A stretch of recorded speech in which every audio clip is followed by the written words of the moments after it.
उमंग और उत्साह से भरे हुए लोग ही नजर आ रहे हैं।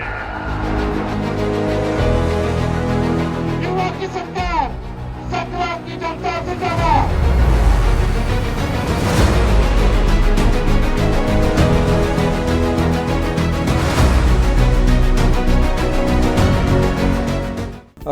இதற்கிடையே பாஜக கூட்டணி வந்து 200 தொகுதிகளில் முன்னிலை வகிக்கிறது. அங்கே இருக்கக்கூடிய மொத்தம் இருக்கக்கூடிய 243 தொகுதிகளில் பாஜக கூட்டணி 200 தொகுதிகளில் முன்னிலை பெற்றிருக்கிறது. எதிர்க்கட்சி கூட்டணிகளை பொறுத்தவரையிலும் 43 தொகுதிகள் அப்படிங்கிற ஒரு அளவுக்கு சுருங்கி இருக்கிறார்கள். கடந்த தேர்தலை விட இந்த தேர்தலில் பாஜக கூட்டணி மிக அதிகமான தொகுதிகளில் தங்களுடைய வெற்றி முகத்தை பதிவு செய்து கொண்டு இருக்கிறது. கிட்டத்தட்ட 200 தொகுதிகளில் பாஜக கூட்டணி முன்னிலை வகிக்கிறது. அந்த மாநிலத்தில் 122 தொகுதிகளில் வெற்றி பெற்றால் ஆட்சி அமைக்கலாம் அப்படிங்கிற நிலையில் அறுதி பெரும்பான்மை விட மிக அதிக தொகுதிகளில் முன்னிலையில் இருக்கிறது. இது குறித்த கூடுதல் தகவல்களை நம்மோடு பகிர்ந்து கொள்கிறார் நம்முடைய செய்தியாளர் ராஜ்குமார். ராஜ்குமார், இப்போ பீகார் சட்டமன்ற தேர்தல் நிலவரம், முன்னணி நிலவரம் என்னவாக இருக்கிறது?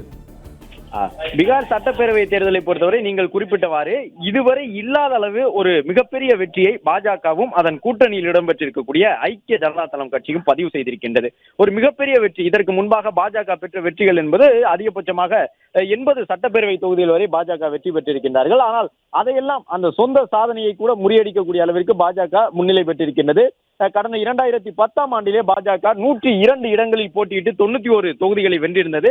அதே போன்ற ஒரு சூழ்நிலை தற்பொழுது ஒரு 15 ஆண்டுகளுக்கு பிறகு பாஜகவிற்கு திரும்பி இருக்கின்றது என்று சொல்லும் விதமாகத்தான் தொடர்ந்து இந்த முன்னிலை நிலவரங்கள் இருந்து வருகின்றன. அதே போன்று ஐக்கிய ஜனதா தளம் கட்சியும் நிதிஷ்குமாருடைய கட்சியும் கணிசமான இடங்களில் வெற்றியை பெறக்கூடிய விதமாக முன்னிலை பெற்று வருகின்றார்கள். எனவே 200 தொகுதிகளுக்கும் கூடுதலாக தேசிய ஜனநாயக கூட்டணி முன்னிலை பெற்றிருக்கின்றது.